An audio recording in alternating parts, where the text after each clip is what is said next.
प्रेम जी, लगातार अभी जो पिछले 5 साल में जो नया सिनेरियो आया है, दल बदल का एक नया तरीका निकाला गया है कि अगर आप सत्ता में हैं और आपके यहाँ विद्रोह हो रहा है तो जितना बहुमत से वंचित रह गए हैं उतने लोगों को ले जाइए और इस्तीफा दिला दीजिए। एक स्थायी पार्टी को अपने बहुमत सिद्ध करने का मौका मिल जाएगा। उसके बाद जो लोग चुनाव में जाएंगे उन्हें उस राज्य में जो तत्कालीन सरकार होगी उसके अधीन उपचुनाव होगा और उपचुनाव वो जीत के आ जाते हैं। जो चौधरी साहब कह रहे थे कि फूट पड़ जाएगी, दल विधायक इस्तीफा दे देंगे या फिर विधायक उस पार्टी में शामिल होकर सरकार बना देंगे।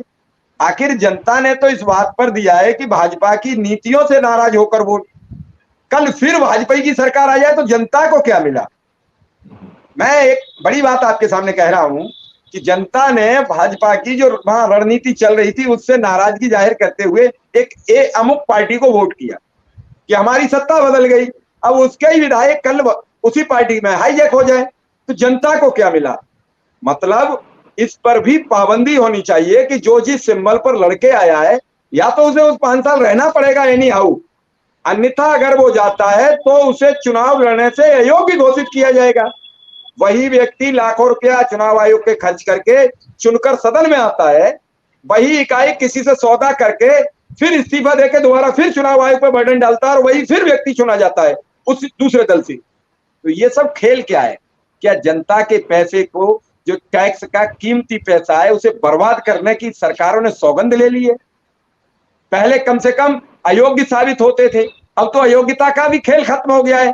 अमुक विधायक उठाइए, इस्तीफा दीजिए और चले जाइए। आप देख रहे थे राजस्थान में कितनी अस्थिरता रही, फिर राजस्थान में अस्थिरता चालू हो रही है।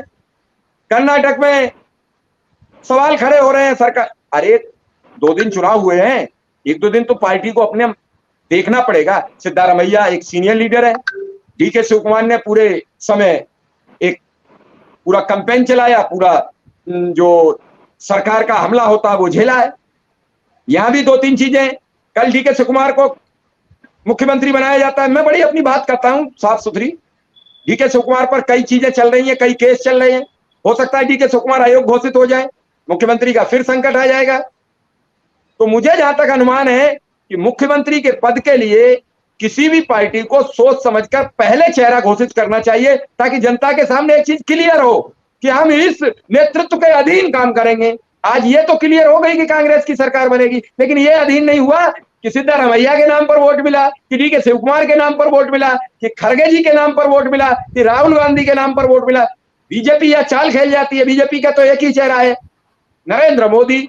चाहे वो निकाय चुनाव हो, चाहे प्रधानी के चुनाव हो, चाहे जिला पंचायत के चुनाव हो। उत्तर प्रदेश में अभी ये तस्वीर बदली है। पहली बार योगी आदित्यनाथ ने 50 रैलियां की। मिश्रा जी, शिव कुमार मिश्रा जी, आपने तो उलझन में डाल दिया दर्शकों को कि एक तरफ चेहरा घोषित करना चाहिए और दूसरी तरफ चेहरा घोषित है नरेंद्र मोदी जी, जो कि निकाय चुनाव में तो कुछ नरेंद्र मोदी ने प्रधानमंत्री, सुन लीजिए, मैं संकट में नहीं डाल रहा हूं, मुझे बात नहीं कहने दी तब तक रोका आपने। अब नरेंद्र मोदी जी प्रधानमंत्री की शपथ लेकर फिर मुख्यमंत्री थोड़ी गुजरात के बनने चले जाएंगे। उन्होंने गुजरात में भी कहा मैं गुजरात का बेटा हूं, उन्होंने हिमाचल में कहा मैं हिमाचल का बेटा हूं, उन्होंने उत्तर प्रदेश में कहा मां गंगा ने बुलाया है, मां गंगा आज भी उतनी गंदी है। क्या हुआ? उन्होंने कहा हम 2 करोड़ लोगों को रोजगार देंगे, लोग रोजगार के लिए बैठे हैं। उन्होंने कहा कि मैं देश बदल दूंगा।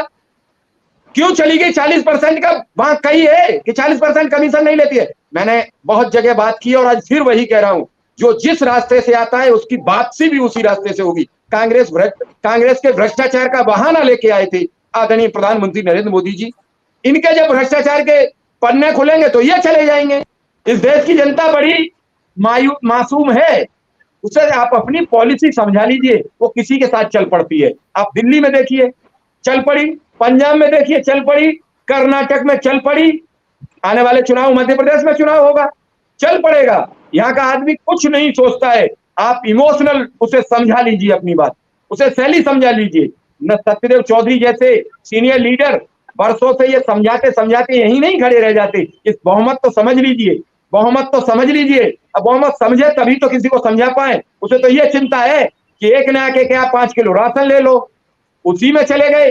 प्रधानमंत्री जब मंच से ये कहें कि मेरे राशन का नमक याद रखना, आपने मेरा नमक खाया है, तो मुझे नहीं लगता है कि इस देश को नमक अदा करने की जरूरत है, इस देश को नमक अदा करने की जरूरत है। वो नमक सत्यदेव चौधरी, प्रेम कुमार जी, आदरणीय अनिल गुप्ता जी के टैक्स के पैसे से खरीद के दिया गया है। प्रधानमंत्री जी अपने घर के एक दिन वस्त्र बेच के, एक दिन कुछ बेच के किसी एक व्यक्ति को नहीं खिलाया है। इस देश को सवाल करना चाहिए। राहुल गांधी कांग्रेस सरकार में थी तो राहुल गांधी अपने ननिहाल से या अपना पैतृक पैसे लेके नहीं आए थे, इस देश के जनता के टैक्स के पैसे से लोगों को योजनाएं दी थी। जो सत्ता में रहेगा, चाहे वो कांग्रेस हो, सपा हो, बसपा हो, भाजपा हो, जो सत्ता पर रहेगा वो जनता के टैक्स के पैसे से जनता को योजनाएं देगा। कोई घर से लाके 2 रुपए नहीं देता है।